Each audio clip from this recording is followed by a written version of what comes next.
Bonsoir à tous, soyez les bienvenus dans cette édition de ce vendredi 20 juillet. Cérémonie de passation de commandement ce matin, passation de commandement du détachement de la Légion étrangère de Mayotte. Cela s'est déroulé ce matin sur la plage du Faré de Dzaoudi. Après 2 ans à la tête de la compagnie, le capitaine Saint-Denis passe la main. Nous parlerons également du tout premier festival du Lagon. Il démarre ce vendredi et s'étalera sur 3 journées. L'événement se tiendra sur la place de la République à Mamoudzou. Nous avons rencontré sur place le plus jeune exposant de cette édition, un jeune créateur et inventif. Et puis, des nouvelles de nos champions du monde de football. Après avoir conquis le monde du ballon rond, nos Bleus ont décidé de faire un geste à des associations caritatives en leur redistribuant une grande partie de leurs primes de champions du monde.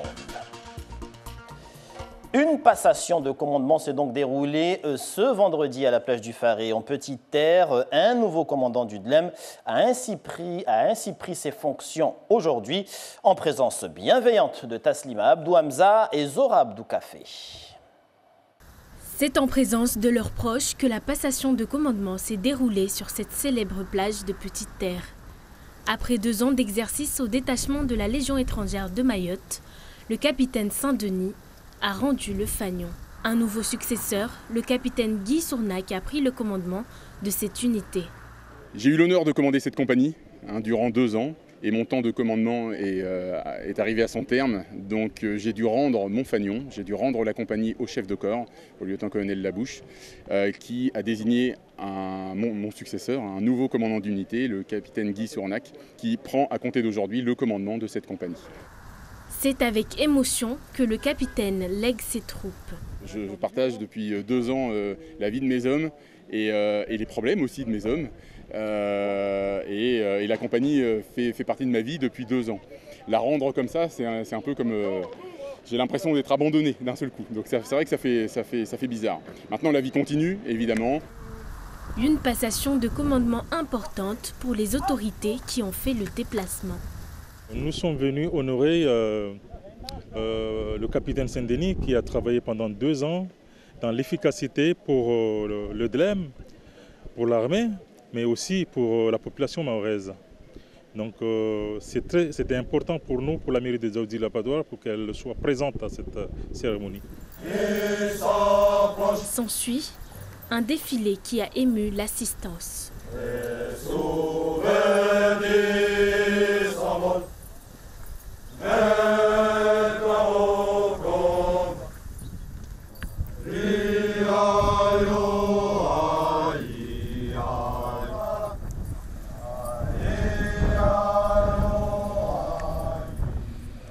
Tourisme avec le lancement de la première édition du Festival du Lagon de Mayotte, organisé par le Conseil départemental et le Comité du tourisme.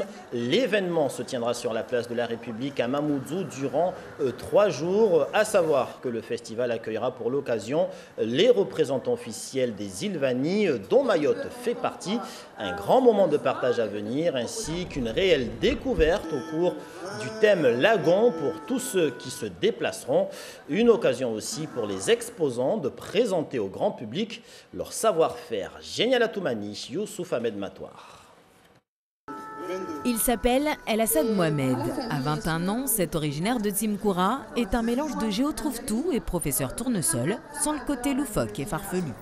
Aujourd'hui, je présente un drone marin qui va faire la surveillance maritime dans les zones, par exemple, reculées, comme Sazilé. Je fabrique avec des méthodes de récupération. Et là, par exemple, on peut voir la structure et l'aluminium. J'ai récupéré un câble électrique parce qu'on paye un technicien. Au niveau du flotteur, j'ai dû utiliser une porte frigorifique que j'ai trouvée dans la mangrove de Tsimkoura. Un professionnel du recyclage donc, aidé également par des proches et amis pour les achats de certains matériaux. Son étrange machine n'attire d'ailleurs pas que les visiteurs du festival, il y a aussi des exposants. Je suis intéressé aussi, j'ai vu de loin sa machine, et, qui est une première, j'avais jamais vu un drone flottant, et je trouve ça génial, il a fait ça lui-même, il doit avoir du mal à ramener les pièces, et c'est génial, c'est une passion super. J'ai une école de wakeboard, et du coup c'était pas désintéressé, puisque c'est vrai que j'aurais peut-être besoin de lui pour faire des images avec les drones. Aussi loin qu'ils s'en souviennent, le jeune homme, aujourd'hui titulaire d'un bac en électrotechnique, a toujours aimé bricoler. Ça fait maintenant 11 ans que je fais ça. Moi, j'ai pris de mon père. Et pareil, lui, il fait des expériences. Mais en fait, moi, j'ai approfondi avec la technologie qui avance, qui évolue vraiment vite. J'ai pu avancer mais un peu plus rapidement par rapport à lui et les activités qu'il y avait avant. À la rentrée, El Assad poursuivra ses études à Vannes, toujours dans le domaine de l'électronique. Il compte également participer prochainement au concours Lépine à Paris, concours qui met en avant les inventeurs et créateurs comme lui. De la littérature dans ce journal, pour la 15e édition du concours Franco-Jeunes, Mayotte a pu envoyer 7 lauréats, lycéens, collégiens et hors catégorie pour les plus jeunes. Et ce vendredi, ils ont été conviés avec leurs parents au conseil départemental. Une cérémonie pour féliciter leurs prestations. Pour rappel, ces jeunes ont représenté Mayotte à Maputo, au Mozambique. Là-bas, nos jeunes représentants ont pu découvrir les écrits d'autres jeunes écrivains de la région, comme les Comoriens, les Malgaches ou encore les Mozambicains. Une aventure enrichissante et stimulante pour ces lauréats mahorais, à l'image de Shoana qui nous détaille ce qu'elle a écrit. C'est un conte et il s'intitule Kanga. Ça raconte l'histoire d'un orphelin et qui il a des aventures et tout, et il découvre qui est son vrai père. C'est en fait un griot que les villageois n'aiment pas parce qu'un jour, il y a un voyageur qui est arrivé dans le village et qui a poussé tous les villageois à détester le griot. Et il s'est rendu compte qu'en fait, son père, c'était un griot. Je préfère lire, mais je trouve que l'écriture, c'est bien parce qu'aussi, on peut faire sortir ce qu'on veut.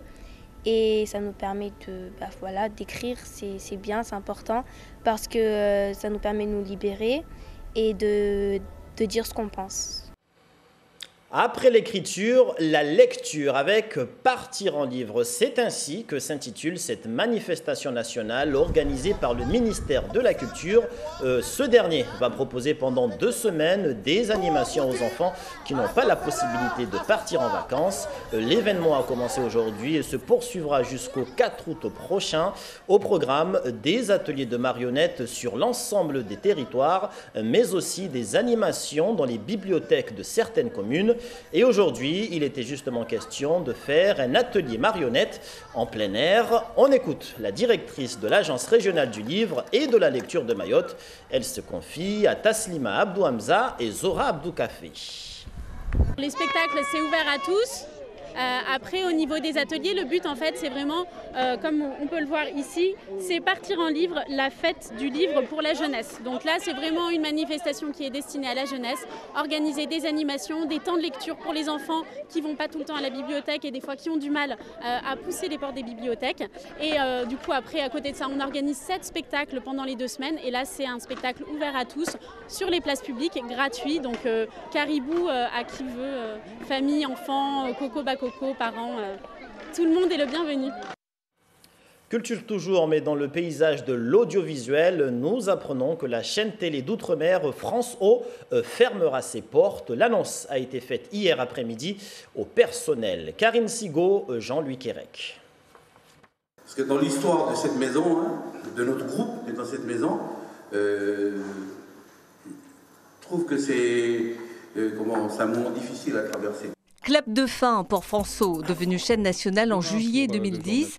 Elle devra libérer le canal hertzien dans le courant de l'année 2020. Les Outre-mer devront être visibles sur les autres chaînes du groupe. On va avoir à faire une révolution en fait assez importante dans toute la maison pour que chacun, dans toute la maison France Télévisions, soit comptable du fait que les Outre-mer, leur diversité, leur point de vue, leurs histoires, leur histoire avec un grand H, soient présentes sur nos écrans, sur le numérique, beaucoup plus qu'il ne l'est aujourd'hui.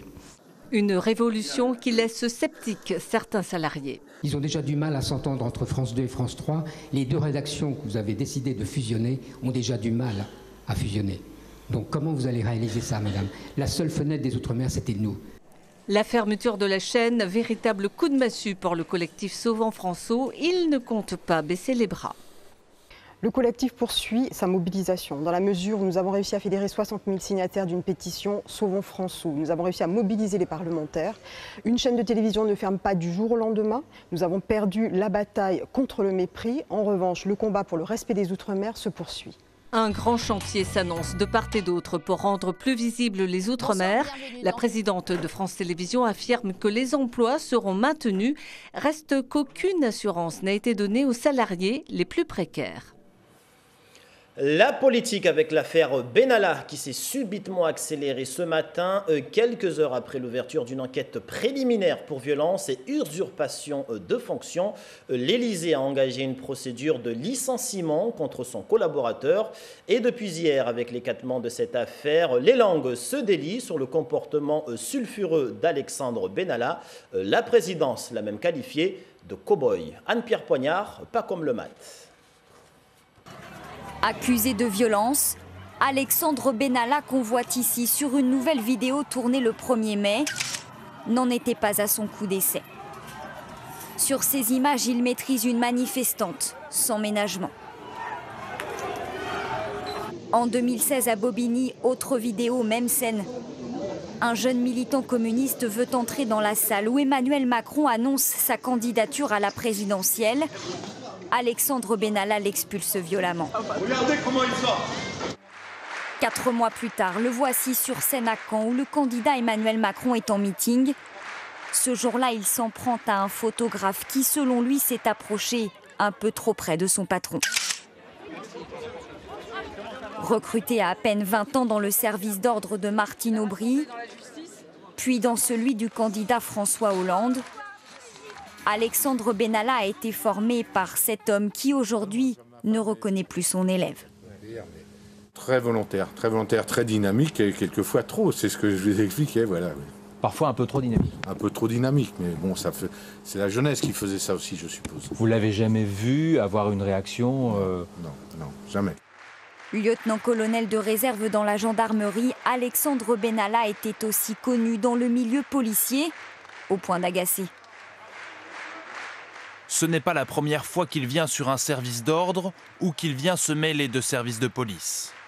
Pendant la campagne présidentielle, Alexandre Benalla possédait une arme alors même que le ministère de l'Intérieur lui avait refusé son permis de détention. La situation n'avait été régularisée qu'à son arrivée à l'Élysée. Direction le sud de la France pour se rendre dans le Vaucluse à Avignon. Une pièce de théâtre pour sensibiliser la population sur les accidents de la route a été jouée à l'occasion du Festival d'Avignon. Voyez ce reportage de Christian Tortel et Leïla Zelouma. 3 femmes en scène, elles interprètent un même personnage, une femme noire victime de violences policières aux États-Unis, un fait réel. Je m'appelle Annette Joséphine Black. Je suis morte l'été dernier pour une histoire de clignotant. J'ai oublié de mettre mon clignotant pour changer de fil. C'est magnifique d'avoir différentes voix et différentes personnalités et c'est bien plus fort. Ça universalise le propos et on a eu envie de garder ça. On a sur scène des comédiennes qui viennent de partout. D'Europe et d'Afrique en même temps, de plusieurs pays d'Afrique.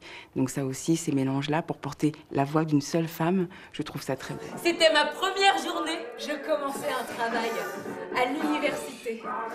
Ce qui m'intéresse vraiment dans le texte, c'est qu'on ne se concentre pas sur le drame, sur l'horreur. On se concentre sur tout le reste, l'humain, sur ce qu'était cette femme, sur ses espoirs, sur ses rêves, sur ses amours, sur ce qu'elle avait de vivant. Vous observez votre reflet dans le miroir de la salle de bain et de ce regard précis et alerte de ciseleur, vous passez votre chevelure au peigne fin. Le plus, c'est le fait que quelque chose qui a été un fait réel négatif devienne une œuvre d'art positive.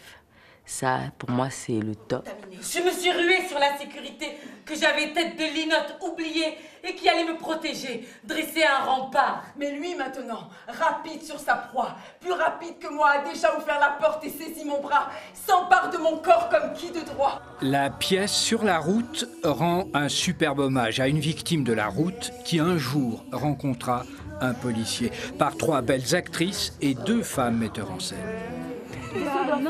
Et pour terminer ce journal, des nouvelles de nos champions du monde de football. Grâce à leur titre, chaque joueur de la sélection va percevoir une prime allant de 350 à 400 000 euros. Et tous les joueurs ont décidé de reverser une grande partie de cette prime à des associations. Dorothée Lachou. Entre 350 et 400 000 euros chacun, c'est la prime que vont toucher les 23 joueurs de l'équipe de France. Des champions généreux qui s'apprêtent à reverser une grosse partie de cette somme à des associations. Kylian Mbappé donnera l'intégralité de sa récompense, dont une majorité à l'association Premier de Cordée, qui propose des initiations sportives aux enfants hospitalisés. Hugo Lloris, lui, avait déjà créé pour toute l'équipe une cagnotte baptisée Avenir Bleu, alimentée par les primes des matchs de préparation au Mondial. Mais les Bleus ne sont pas les seuls à être récompensés. La Fédération française de football va toucher plus de 22 millions d'euros de la FIFA, qui viendront s'ajouter à la somme colossale que génèrent ces partenariats, 102,10 millions d'euros pour la saison à venir. Enfin, pour récompenser la mise à disposition des joueurs pendant le mondial, la FIFA dédommage les clubs concernés. Avec 14 joueurs sélectionnés en Russie, le PSG devrait toucher plus de 3,5 millions d'euros. Bravo les Bleus pour ce geste. Voilà qui met un terme à ce 19h. Je vous rappelle qu'une passation de commandement s'est déroulée ce matin au Faria Dzaoudi en présence de proches et des autorités locales. Le capitaine Guy Sornac succède au capitaine Saint-Denis et prend le commandement de la compagnie du détachement de la Légion étrangère de Mayotte. Merci pour toute l'attention accordée à ce 19h durant toute cette semaine en télé, radio et sur notre live Facebook. Dans un instant, vous serez avec Darwesh Daou pour le journal en maoré. Quant à moi, je vous donne rendez-vous dès lundi prochain pour une nouvelle semaine d'informations sur la première. Bon week-end.